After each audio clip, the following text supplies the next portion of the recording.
இறுதி தேர்வுக்கான மணி அடிச்சுது. இப்போ அடுத்தது என்ன அப்படிங்கிற மாதிரி இருந்துச்சு.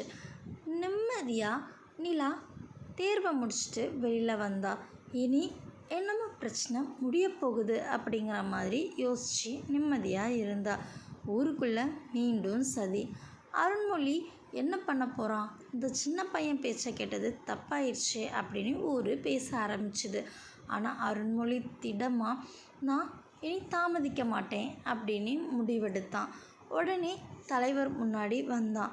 ஏன்னா ஊரில் எல்லோரும் பேச ஆரம்பிச்சிட்டாங்க, அதான் தேர்வு முடிஞ்சிருச்சே, இனி நம்ம வேறு வீடு பார்க்க ஆரம்பிக்கலாமா நிலாக்கு அப்படிங்கிற மாதிரி பேச ஆரம்பித்தாங்க. அதனால அருண்மொழி அவங்க அப்பா முன்னாடி நின்று நான் நிலாவை கேட்க போகிறேன், என்னுடைய வயல் பிரச்சனைக்கும் நான் ஒரு முடிவை கொண்டு வந்துட்டேன் அப்படிங்கிற மாதிரி சொன்னான். தலைவர் நீ ஓகேவா அப்படிங்கிற மாதிரி கேட்டார். அவனும் ஆமாம் அப்படின்னு சொன்னான். அவள் படிப்பு முடிஞ்சிடுச்சு, எனக்கு உங்கள் மகா வேணும் அப்படின்னு நேராக நிலா வீட்டுக்கே போயிட்டான் தலைவரோட.